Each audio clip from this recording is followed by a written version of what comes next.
Welcome to our deep dive. We're going to be exploring patient perspectives in medical history.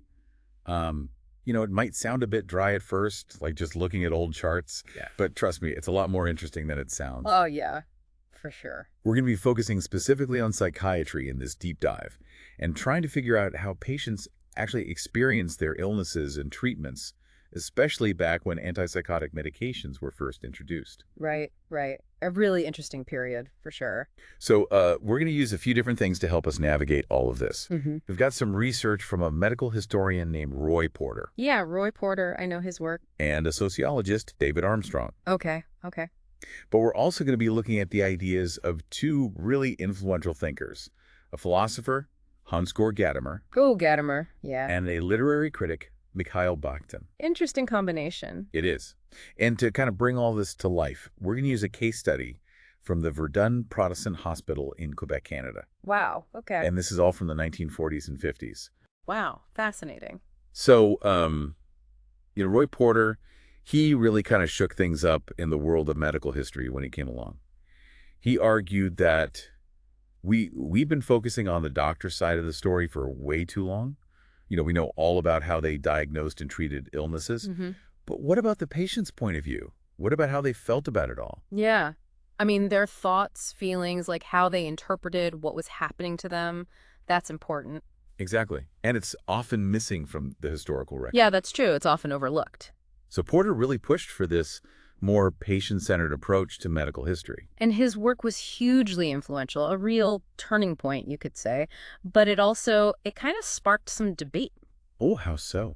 Well, some scholars, like David Armstrong, they pushed back a bit. They argued that the patient's view, well, it's not always so simple. It's not always, straightforward. So what were they concerned about? Like, were they worried that maybe patients just wouldn't remember things accurately? Well, yeah, that's part of it. But it actually goes a bit deeper than that. I think Armstrong and others were really concerned about how a patient's experience, the way they talk about it, it's influenced by all these social and medical ideas and, the power structures of the time. Okay, I'm starting to see where this is going. So, Yeah. if you're in a situation where you're surrounded by people who see your symptoms as, like, a weakness or as a sign that you're crazy, then you're probably not going to be super open about those symptoms, right? Exactly. You're kind of being forced to fit into a box that might not really fit. Right. And it can be hard to break out of that. So we've got these social and medical forces shaping the patient's view. But were there any other scholars who were kind of on the same page as Armstrong? Oh, yeah, for sure. So you've got Nicholas Jewson and Michel Foucault. They both had some interesting things to say about this. Okay. What were their main ideas? Well, they talked about this concept called the medical gaze. The medical gaze. Okay, I've heard that term before, but I'm not totally sure what it means. Can you break it down for us? Like, what does that actually look like in real life? Sure.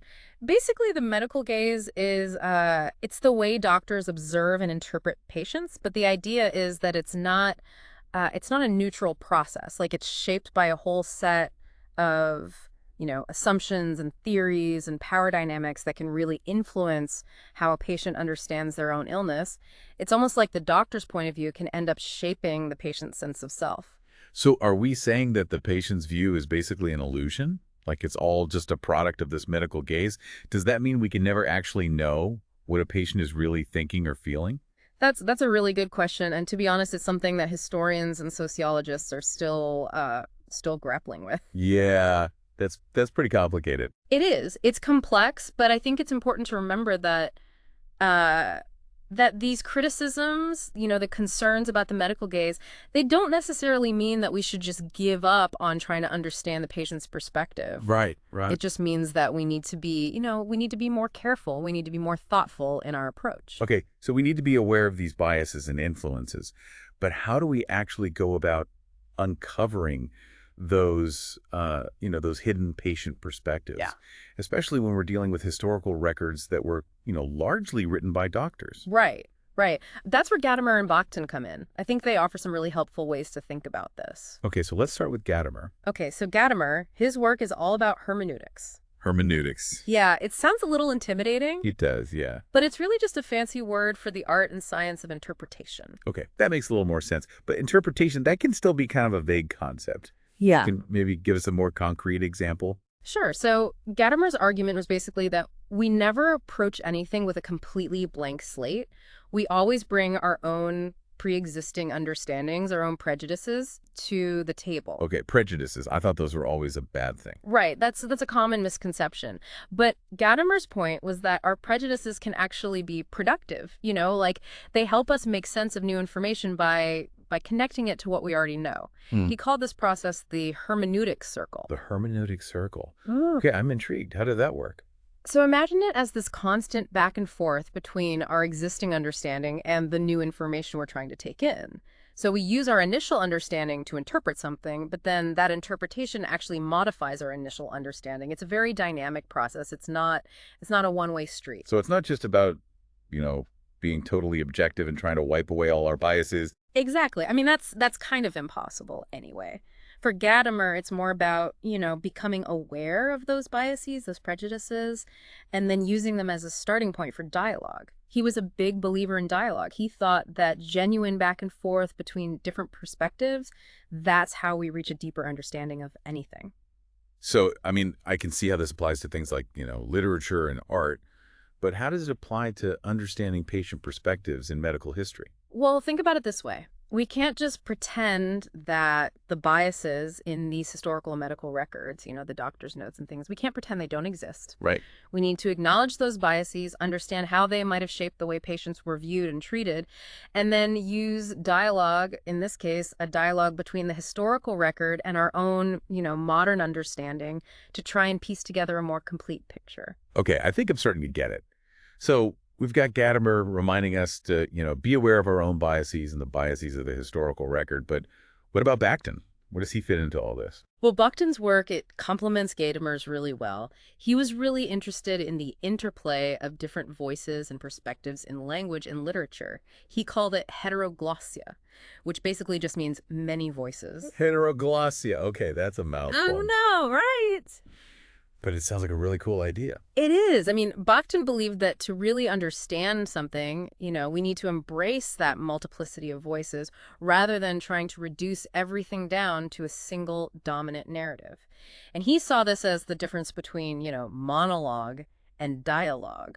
So if we're thinking about a patient's medical chart, the doctor's notes would be an example of monologue, right? It's just that one voice, that one perspective. Exactly. And that monologue, it often reflects the dominant medical beliefs of the time, whatever was considered normal or acceptable back then. But if we can also hear the patient's voice, even if it's kind of faint or fragmented, we get a much richer, a much more nuanced understanding. Absolutely. We start to see that there are multiple ways of interpreting the situation. Yeah, and it makes you realize how much we miss when we just focus on the diagnosis and not the actual person behind it. Right. Okay, so this is all starting to make sense. We've got Gadamer reminding us to watch out for those biases, Yeah. and we've got Bakhtin encouraging us to look for those multiple voices, that heteroglossia. Exactly. I think I'm ready to put these ideas into practice. Let's dive into that case study from the Verdun Protestant Hospital Okay, let's do it. and see how Gadamer and Bakhtin can help us uncover those patient perspectives from the time when chlorpromazine was first being introduced. Right. And this takes us back to the 1940s and 1950s. It was such a pivotal moment in the history of psychiatry. I mean, chlorpromazine, the first antipsychotic medication, it really changed everything when it came out. Absolutely. A total game changer. So the Verdun Protestant Hospital, it's this fascinating window into how patients experienced this massive shift in treatment. But we already talked about how using hospital records to figure out what patients were thinking, it can be pretty tricky. Yeah, it's definitely a challenge. These records, they were pretty much all written from the clinician's perspective. The patient's voice is often hidden. Yeah, it's often buried under layers of medical jargon and interpretation. So how do we even begin to dig those perspectives out? Well, this is where Bakhtin and Gadamer come in. They remind us that even in these seemingly one-sided documents, there's always a possibility of, kind of dialogue, of multiple voices being present. It's about learning to read these records differently, to listen for those hints of the patient's perspective.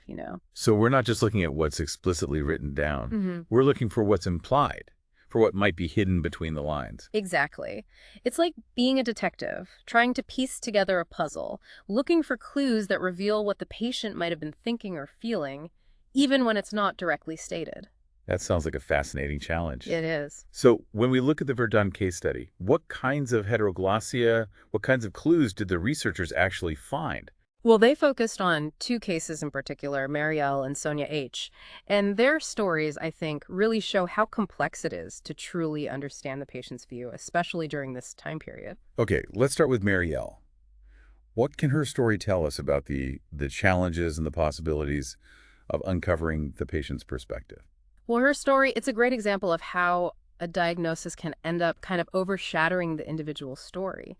Mary L. was admitted to Verdun multiple times, and it seems like each time her experiences were kind of filtered through this lens of her diagnosis. Manic depressive. Right, manic depressives, and it's like her anxieties, her struggles to make decisions, even her wanting to stay in the hospital. It was all seen as symptoms, instead of as expressions of her personality or her circumstances. So it sounds like she was being reduced to a label, Mm. and her own voice, her own understanding of what was happening, it was getting lost in all the medical jargon. Exactly, and what's even more striking is that the language the doctors were using, it seems like Mary L. internalized it too. She starts using their words, their interpretations to explain her own life. It's almost like a self-fulfilling prophecy in a way. Right. It's a really powerful example of how medical discourse can shape not just how patients are perceived, but how they see themselves too. That's a little unnerving to think about. But you mentioned that there were also some hints of dialogue in her records, too. What did those moments reveal? Yeah, there are these glimmers where Mary L's voice breaks through, despite that dominant medical narrative. She talks about feeling sad about her family situation, about being isolated, and the struggles of dealing with the stigma of mental illness. Oh, wow. That's really tough. There's this one line in her record where she says, "I always feel that I am different from other people. I feel people don't understand me." That statement, it just hits so much harder than just a diagnosis. You can feel the weight of her experience in those words. Exactly. It just highlights the importance of Bakhtin's idea of heteroglossia. Even within the kind of monologue of the medical chart, Mary L's unique voice, her own perspective, it manages to come through. And it makes you realize that we miss so much when we just focus on the label, the diagnosis, instead of seeing the whole person. For sure. Okay, so let's shift gears a bit and talk about Sonia H. What does her story reveal about these challenges of uncovering the patient's perspective? So Sonia H's case, it's a really tragic one, and it really shows how important context is for understanding a patient's experience. She was admitted when she was only 16 years old, and she was diagnosed with acute schizophrenic reaction.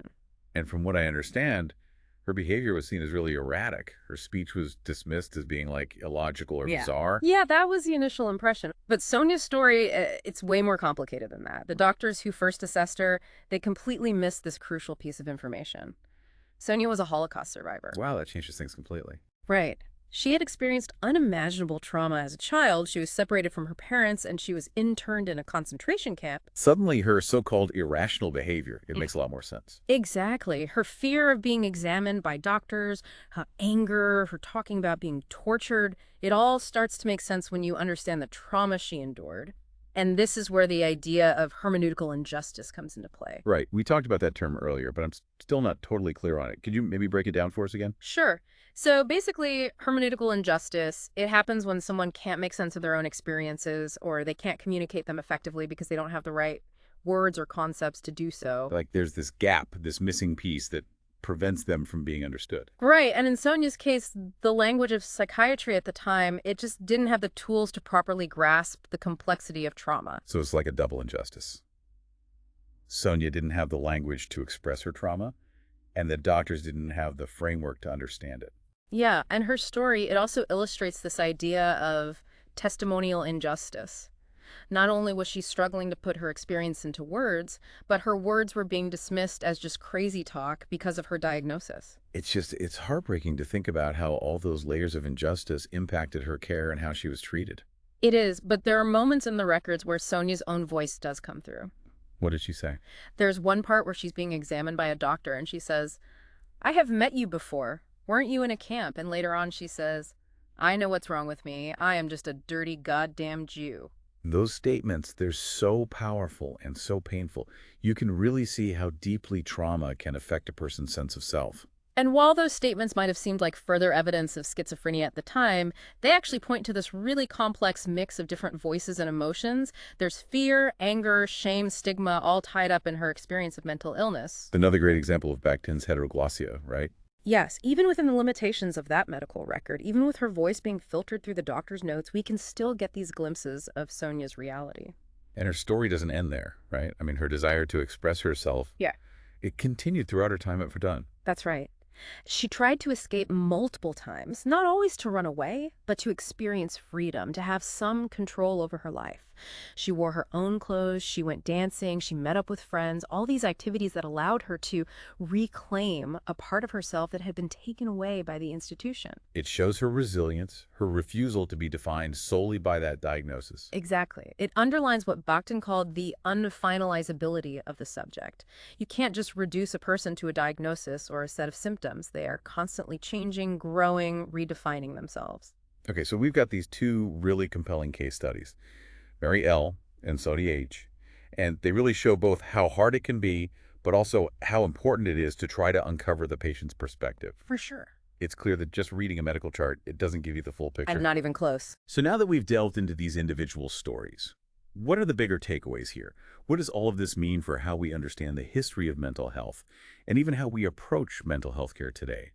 Well, I think both cases really highlight how easily the patient's voice can be silenced or misinterpreted within a medical setting. They remind us that a diagnosis, it's just one way of understanding a person's experience, and it's often very limited. And it also makes it clear that we need to listen to patients not just to their symptoms, but to their stories, their interpretations of what's happening to them. Absolutely. We have to be aware of the power dynamics at play, and we need to be willing to step outside of those dominant medical narratives to truly hear what patients are saying. Right. And that's just as crucial today as it was back in the 1950s. I'm wondering, how can we actually use Gadamer and Bakhtin's ideas to improve healthcare today? Yeah. It feels like kind of a big jump from these historical case studies to like modern medical practice. It's not as big of a leap as you might think. I mean, for starters, doctors can simply ask more questions and really listen to the answers.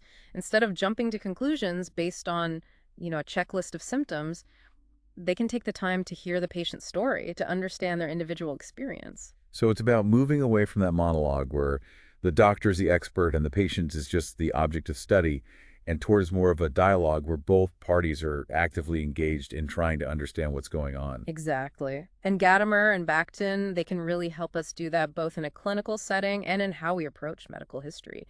Historians can use their ideas to read those historical sources with a more critical eye, to listen for those moments where the patient's voice emerges. It seems like their work challenges this idea that there's only one right way to understand a patient or their illness. For sure. It encourages a more humble approach, recognizing that our understanding is always going to be incomplete and that it's always evolving.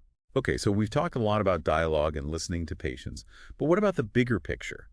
How do we actually address those systemic issues that contribute to those injustices we discussed earlier, like testimonial injustice and hermeneutical injustice? That's a really important point. Individual good intentions aren't enough. Yeah. We also have to address the inequalities that make some voices more likely to be heard than others. And I'm talking about things like racism, sexism, ableism, classism within the healthcare system. So these are all forms of prejudice that can make it harder for certain patients to be believed or to be taken seriously. Exactly. It sounds like a really huge challenge to overcome. It is. It requires systemic change. It requires diversifying the medical workforce, ensuring that everyone has equal access to healthcare, and challenging those narratives that perpetuate stigma and discrimination. So it's really about creating a more just and equitable system overall. That's the goal. And achieving that requires ongoing dialogue, listening to those who have been marginalized, and a commitment to constant learning and reflection. Okay, so before we move on, I want to circle back to something you mentioned earlier about some of the limitations of Bakhtin and Gadamer. You said something about gender and intersectionality. Can you unpack that a bit for our listeners? Sure. So while both Gadamer and Bakhtin's work is incredibly insightful, they do have some blind spots. Yeah. One of the biggest critiques is that they don't fully address issues of gender and power. Their focus on dialogue, it often assumes a neutral playing field where everyone's voice carries equal weight. But we know that's not really how the world works. I mean, we've already talked about those power dynamics between doctors and patients and how factors like race, class, and disability can affect those dynamics. But gender plays a role too. Absolutely. Feminist scholars have been building upon and expanding Gadamer and Bakhtin's ideas. They've really highlighted how gender norms and expectations can impact the patient experience and how the historical exclusion of women from medicine continues to affect healthcare today. So they're adding this crucial layer to the conversation. Yes. And it's not just about gender on its own, it's about understanding how gender intersects with other aspects of identity, like race, class, and sexual orientation, and how all of those things can create unique experiences of both privilege and oppression within healthcare. This is where intersectionality comes in. Intersectionality, right? That's about understanding how all these different forms of identity, they overlap and interact to shape a person's life. Exactly. And when we apply an intersectional lens to Gadamer and Bakhtin's work, we get this much richer, much more nuanced picture of the patient's view. So it's about seeing the whole person in all their complexity. Right. Are there any other critiques or perspectives we should consider? Are there other ways of thinking about the patient's view that might challenge Gadamer and Bakhtin's ideas? Yeah, I think one of the challenges comes from post-colonial theory, which critiques the assumption that there's one universal patient's view. So instead of trying to find one definitive perspective, we need to acknowledge the diversity of experiences across cultures and historical contexts. Exactly. Post-colonial scholars remind us that even the concept of patient, it's a product of Western medical thought, and it might not apply universally.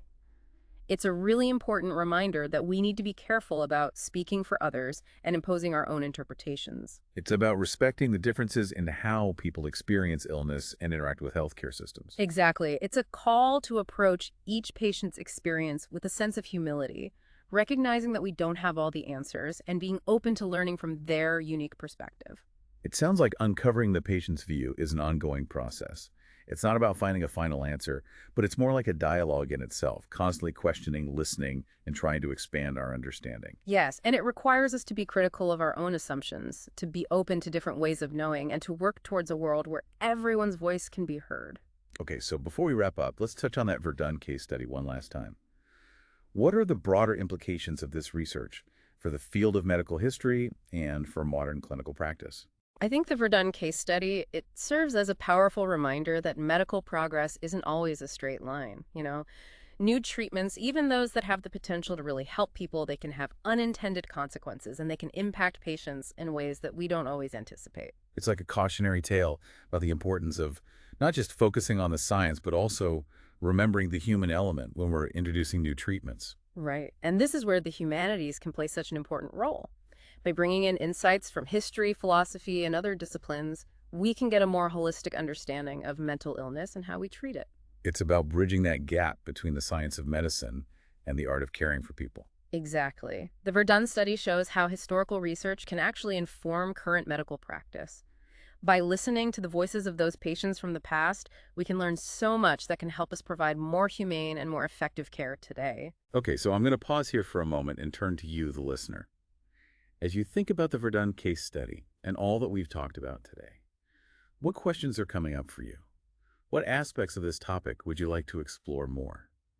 Take a few minutes to think about it, and we'll be right back to wrap up our deep dive into the complexities of the patient's view.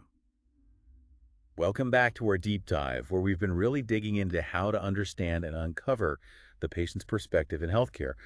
And wow, we've gone from looking at those early days of antipsychotics at that hospital in Quebec, the Verdun Protestant Hospital, all the way to some pretty big philosophical ideas from, Gadamer and Bakhtin. Yeah, it's been a journey, that's for sure. But I think one of the things that has really stuck with me is that uncovering these perspectives, it's not just an academic exercise, it's something much bigger than that. Oh, absolutely. I think the most important takeaway from all of this is that it's really an ethical imperative. I like that, an ethical imperative. That really gets to the heart of it. But what does that actually look like in practice? Well, I think it starts with recognizing that patients, they're not just objects of study or, a collection of symptoms. Right. They're knowers. They have valuable insights and experiences that we need to pay attention to. And when we do that, we're saying that they matter, that their stories are worth hearing. Exactly. And that creates a space for, truly compassionate and equitable care. So it's about moving away from this model where the patient is passive and towards one where they're active participants in their own care, right? Absolutely.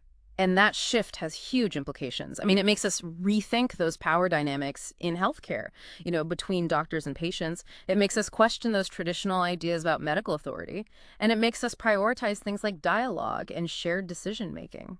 And this brings us right back to Gadamer and Bakhtin, doesn't it? Yeah. That emphasis on dialogue, on hearing different perspectives, on knowing that we don't have all the answers. It's so relevant here. Oh, for sure. I mean, Gadamer's idea of the fusion of horizons, it's so powerful. It's a reminder that real understanding, it comes from engaging with those different perspectives, challenging our own assumptions and finding that common ground. Yeah, and Bakhtin's idea of heteroglossia really encourages us to see the patient as, not just one voice, but as a complex individual with a whole story to tell. Yeah. And that story might include things like, fear or resilience, hope, despair, all those emotions and experiences that shape who they are and how they move through the world. Precisely. And when you combine those ideas, Gadamer and Bakhtin, I think we start to see a path towards a more humane and ethical approach to healthcare, one that really recognizes the value of each individual patient. It's a really powerful message, and it goes beyond, just gathering data or uncovering hidden histories. It's about, acknowledging the worth of each person. It's about creating a healthcare system that reflects that. So I want to leave you, the listener, with a challenge as we wrap up this deep dive. Think about how you can apply these ideas in your own life, whether you're a patient, a healthcare provider, or just someone who interacts with the medical system. Ask questions.